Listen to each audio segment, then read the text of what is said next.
বন্ধুরা, সপ্তাহের প্রথম দিনের খেলার খবরে আমি মৌসুমী রয়েছি আপনাদের সঙ্গে। শুরু করছি আজকের খেলা আর খেলা। ফুটবলের ডায়েরি নিবেদন করছে সংবাদ প্রতিদিন। এবারে ডুরান্ড কাপ দিয়ে শুরু হচ্ছে মরশুম। ঐতিহ্যবাহী এই টুর্নামেন্টকে কেন্দ্র করে ভারতীয় ফুটবল প্রেমীদের মধ্যে থাকে সমান উৎসাহ। তাছাড়া এই টুর্নামেন্টে আইএসএল এর দলের সঙ্গে আই লিগের টিম ও আঞ্চলিক দলের মধ্যেকার ম্যাচ দেখারও সম্ভাবনা থাকে। গত মরশুমে ডুরান্ড কাপকে কেন্দ্র করে বেশ উত্তেজনা ছিল। ফেডারেশনের পক্ষ থেকে উদ্যোগ নিয়ে নতুন করে সাজানো হয়েছিল ডুরান্ড কাপ।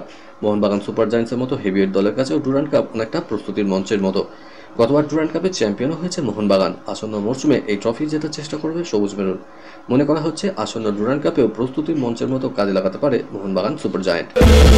অবশেষে নিজেদের নতুন কোচের নাম ঘোষণা করলো কেরালা ব্লাস্টার্স।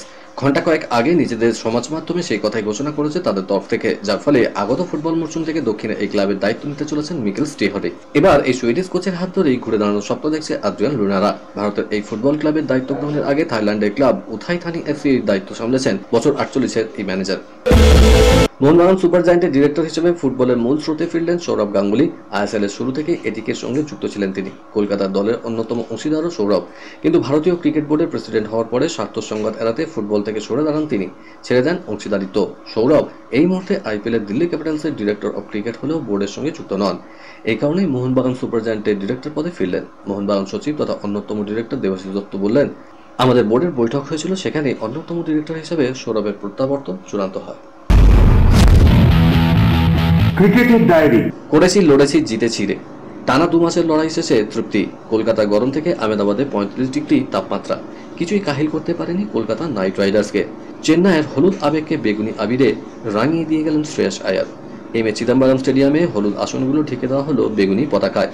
কেনই বা হবে না? 2012 সালের পর আবারও এই মাঠে যে ট্রফি জয়। 2014 সালে আইপিএল জেতার 10 বছর পরে তৃতীয় ট্রফি এলো কেকেআর শিবিরে। চ্যাম্পিয়ন হয়ে কেকেআর পেল 20 কোটি টাকা। 2025 আইপিএল এর উদ্বোধন ও ফাইনাল হবে ইডেনে। এছাড়া রানার্স হয়ে সানরাইজার্স হায়দ্রাবাদ পেল 12.5 কোটি টাকা। মোস্ট ভ্যালুয়েবল ক্রিকেটার হলেন সুনীল নারিন। সর্বাধিক অরেঞ্জ ক্যাপ জিতলেন বিরাট কোহলি 741 রান করে। সর্বাধিক উইকেট নিয়ে পার্পল কাপ পেলেন হর্ষল প্যাটেল 24 উইকেট নিয়ে। সেরা ফিল্ডার রমনদীপ সিং, সেরা তরুণ মুখ নীতিশ কুমার রেড্ডি, সেরা মাঠ হায়দ্রাবাদ। টি-20 বিশ্বকাপ খেলতে আমেরিকা রওনা হয়ে গিয়েছেন ইতিমধ্যেই রোহিত শর্মা, সূর্যকুমার যাদবরা। মুম্বাই থেকে তারা দুবাই হয়ে নিউ ইয়র্ক পৌঁছেছেন। সেখানে হবে গ্রুপ পর্বে 3টে ম্যাচ, রয়েছে ভারত পাক মহারণও।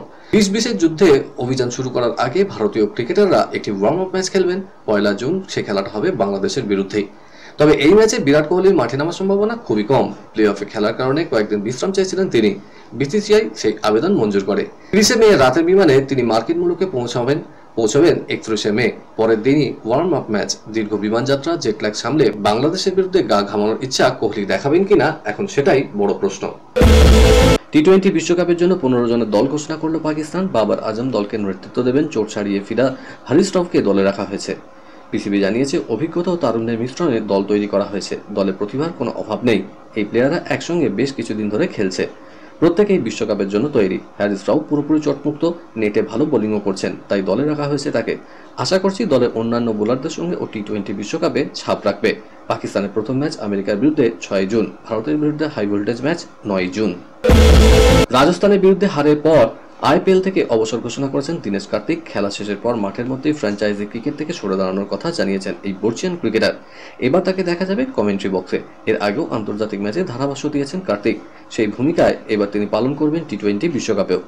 আইসিসি আসন্ন টি-20 বিশ্বকাপে কমেন্ট্রি প্যানেল ঘোষণা করেছে। সেখানে দীনেশ কার্তিক ছাড়াও ভারত থেকে রয়েছেন সুনীল গাভাস্কার, রবি শাস্ত্রী। খেলাতে সময় হয়ে গেছে এখন একটা ছোট্ট ব্রেকের। ফিরছি ব্রেকের পর, দেখতে থাকুন খেলা আর খেলা।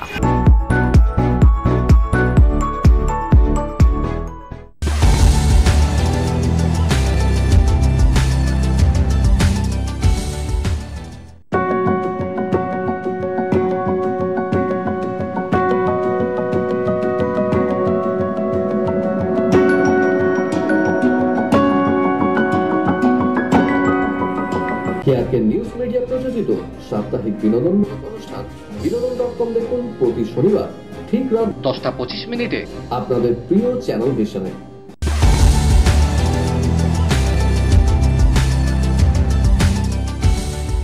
ব্রেকের পর ফিরে এলাম খেলা আর খেলাতে। বিদেশের ডায়েরি। ওয়েম্বলি স্টেডিয়ামে ম্যানচেস্টার ডার্বি এবং এফএ কাপ জিতল ম্যানচেস্টার ইউনাইটেড। 2-1 গোলের ব্যবধানে সিটিকে হারিয়ে কাপ জিতল এরিক টেন হ্যাগের ছেলেরা। ইপিএলে ব্যর্থ হওয়ার পর এফএ চ্যাম্পিয়ন হওয়ার আপাতত মুখরক্ষা মার্কাস রাশফোর্ডদের প্রথমার্ধেই 2 গোলে এগিয়ে গিয়েছিল তারা। শুরুতেই সিটি রক্ষণকে চাপে রেখেছিলেন ব্রুনো ফার্নান্ডেজরা। ম্যাচের 30 মিনিটে আলজান্দ্রো গার্নাচোর গোলে এগিয়ে যান। 9 মিনিটের মাথায় ফের গোল করে ব্যবধান 2-0 করেন কোবে মিনো। গত মরশুমে এই প্রতিযোগিতার ফাইনালে মুখোমুখি হয়েছিল এই দুই দলই। সেবারও 2-1 গোলের ব্যবধানে সিটি জিতেছিল।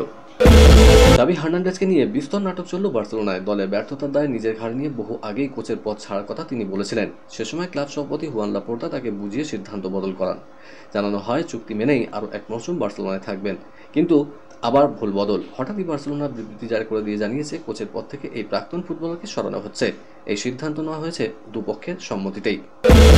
জুন জুলাই আয়োজিত কোপা আমেরিকা থেকে ছিটকে গেলেন নেইমার। তাকে ছাড়াই কোপার স্কোয়াড ঘোষণা করল ব্রাজিলিয়ান কোচ দারিভাল জুনিয়র। এখন আগস্ট থেকে মাঠে গড়াতে যাওয়া সৌদি প্রো লিগের নতুন মরশুমের শুরুতেও নেইমারকে পাওয়া যাওয়া নিয়ে তৈরি হয়েছে অনিশ্চয়তা। Al Hilal coach Jose Jesus Saudi আরবের রাজধানী রিয়াদে তিনি বলছেন, আমি যতদূর জানি নেইমারকে সেরে ওঠার জন্য যে সময় দেওয়া হয়েছে এবং এই ধরনের চোট থেকে পুরোপুরি সেরে উঠতে যে সময় লাগে তা হচ্ছে 10 থেকে 11 মাস। আমরা যদি গাণিতিকভাবে হিসাব করি তাহলে প্রাক মৌসুম প্রস্তুতি থেকে পাওয়া যাবে না তাকে। টুকরো খবর।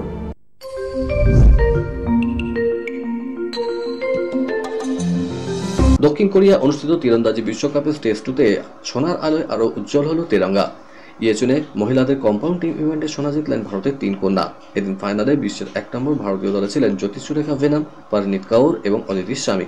দাপটের সঙ্গে তারা 232-26 পয়েন্টে ব্যবধানে হারান তুরস্কের প্রতিদ্বন্দ্বীদের।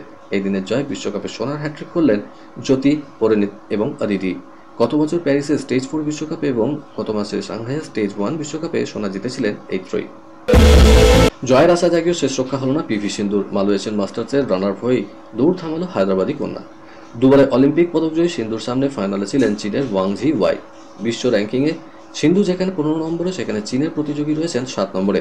প্রথম গেমেই 21-16 ব্যবধানে এগিয়ে যান সিন্ধু, কিন্তু পরের গেমে দারুণভাবে ঘুরে দাঁড়ান ওয়াই।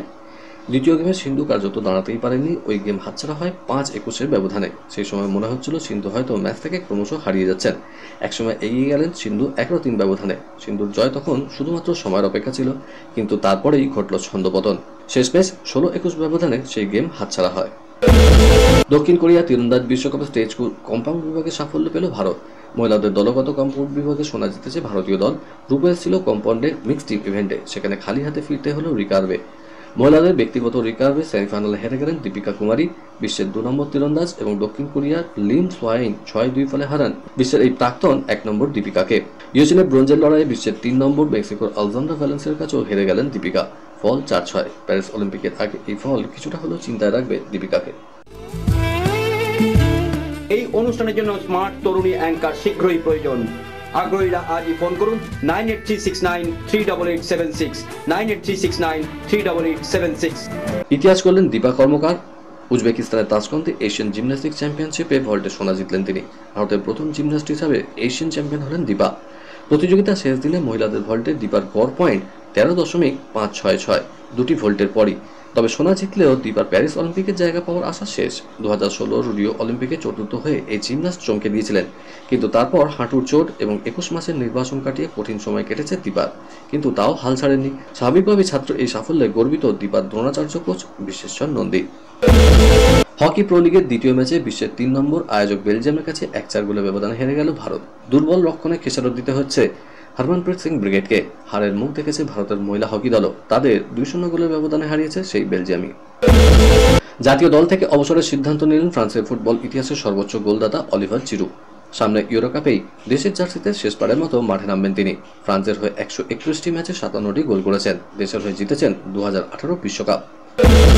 এবার ফ্রেঞ্চ ওপেনের মূল পর্বে সরাসরি খেলার সুযোগ পেয়েছেন ভারতের টেনিস তারকা সুমিত নাগাল, কিন্তু প্রথম রাউন্ডেই বিশ্বের 54 নম্বর নাগালকে খেলতে হবে বিশ্বের 18 নম্বর রাশিয়ার কারেন কাচানোভের বিরুদ্ধে। এর আগে মন্টে কার্লো মাস্টার্সে তৃতীয় রাউন্ডে পৌঁছেছিলেন নাগাল।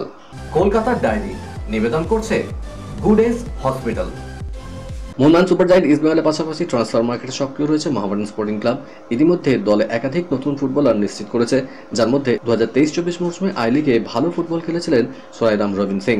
ট্রাউ এফসির হয়ে বেশ কিছু ম্যাচে শুরু করেছিলেন প্রথম একাদশে, করেছেন একাধিক গোলও। আসন্ন মরশুমে মডার্ন স্পোর্টিং ক্লাব খেলতে চলেছে ইন্ডিয়ান সুপার লিগে, সেই সঙ্গে রয়েছে ঘরোয়া প্রতিযোগিতাও। দীর্ঘ মরশুমে সাফল্য পাওয়ার জন্য মজবুত রিজার্ভ বেঞ্চও দরকার। রক্ষণভাগকে আরও শক্তিশালী করতে এবং বিকল্প বাড়াতে গত মরশুমে হায়দ্রাবাদে খেলা ভারতীয় ডিফেন্ডার আলেক্স রাজিকে দলে নিয়ে নিল ইস্টবেঙ্গল। সম্ভবত তার সঙ্গে 2 বছরের চুক্তি করতে পারে ইস্টবেঙ্গল, এমনটাই খবর। হায়দ্রাবাদের সঙ্গে আরও 2 বছরের চুক্তি রয়েছে সাজির। ইস্টবেঙ্গল হায়দ্রাবাদকে ট্রান্সফার পাই দিয়েই তাকে দলে নিচ্ছে। কলকাতার ডায়েরি নিবেদন করলো গুড এজ হসপিটাল। খেলার খেলা আজকের মতো এই পর্যন্তই। আবার দেখা হবে আগামীকাল ঠিক এই সময় এই চ্যানেলে। টাটা।